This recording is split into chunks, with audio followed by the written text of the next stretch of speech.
تو گھبرا کے یہ کہتے ہیں کہ مر جائیں گے، مر کے بھی چین نہ پایا تو کدھر جائیں گے۔ آج وقت ہے سوچنے کا کہ ہم اپنی زندگی اللہ رب العزت کے حکم کے مطابق گزار رہے ہیں یا من مرضی سے گزار رہے ہیں۔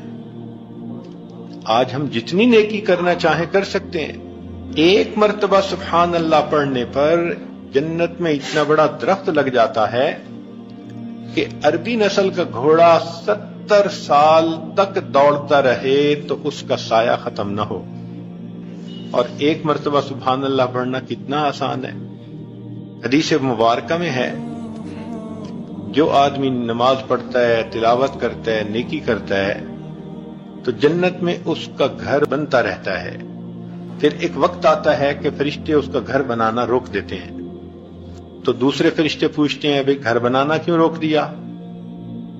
تو وہ کہتے ہیں کہ جی پیچھے سے میٹیریل آنا بند ہو گیا۔ تو جب انسان نیکی کرنا ختم کر دیتا ہے تو گھر کا میٹیریل بھی ختم ہو جاتا ہے۔ اب خوش نصیب تو وہی عورت ہے نا جو دنیا میں رہتے ہوئے آخرت میں بہترین گھر بنوا لے، جو اللہ رب العزت کی نظر میں اپنا مقام پیدا کر لے۔ ہم اگر سوچیں تو ہماری زندگی کا ایک ایک لمحہ قیمتی ہے، ایک ایک منٹ قیمتی ہے۔ اس لیے مشائخ نے فرمایا الوقت من ذهب وفضہ، کہ یہ وقت سونا اور چاندی ہے۔ الوقت هو الحیات، وقت کا نام ہی زندگی ہے، اور ہم اپنی زندگی کا وقت کتنا بیکار چیزوں میں ضائع کرتے رہتے ہیں، بیکار باتوں میں وقت ضائع کر دیتے ہیں۔ اکابر ایک ایک لمحے کا خیال کیا کرتے تھے اور اپنے وقت کو ضائع نہیں ہونے دیتے تھے، بلکہ اپنے وقت کو نیکی میں خرچ کرتے تھے۔ نبی علیہ الصلوۃ والسلام نے ارشاد فرمایا 2 نعمتیں ہیں جن میں انسان اکثر دھوکہ کھا لیتے ہیں، الصحہ والفراغ، صحت اور فرصت۔ صحت ہوتی ہے تو اس کی بھی قدر نہیں کرتے، اور اگر فرصت ہوتی ہے تو اس کی بھی قدر نہیں کرتے۔ صحت ہوتی ہے تو پھر نیک اعمال میں آگے نہیں بڑھتے۔ ہم نے ایک آدمی کو دیکھا مسجد میں بیٹھا رو رہا ہے، پوچھا کیا ہوا؟ کہنے لگا کہ جب جوانی تھی تو مسجد کا دھیان نہیں تھا، اب ریٹائرمنٹ کے بعد مسجد میں آنا شروع ہوا تو آنکھوں پہ موتیا بند آ گیا، جس وجہ سے اب بینائی چلی گئی۔ میں چاہوں بھی صحیح میں قرآن نہیں پڑھ سکتا، رو اس لیے رہا ہوں کہ کاش میں نے کچھ چھوٹی چھوٹی صورتیں یاد کی ہوتی تو آج ویسے زبانی ہی بیٹھ کے اللہ کا قرآن پڑھ لیتا۔ اب میں دیکھ کے پڑھ نہیں سکتا، اللہ نے نعمت چھین لی۔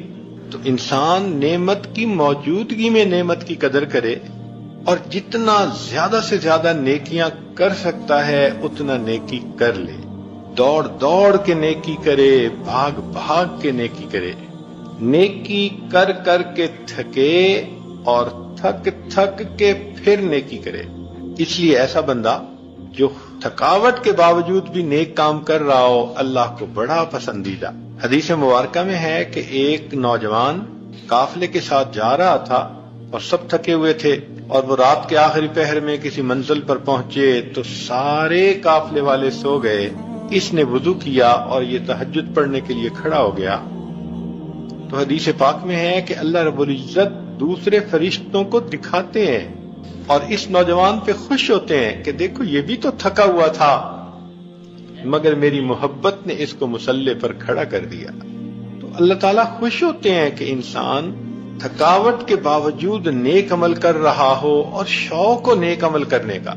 یہ اللہ تعالیٰ کی نعمت ہوتی ہے کہ کسی بندے کو نیکی کا شوق ہو، میں اتنا قرآن مجید پڑھ لوں، میں اتنی تسبیحات پڑھ لوں، میں اس سنت پہ بھی عمل کر لوں، میں اس سنت پہ بھی عمل کر لوں۔ ہر وقت کی یہ سوچ ہو اور انسان اپنے وقت کو کارآمد بنانے کے اندر لگا رہے۔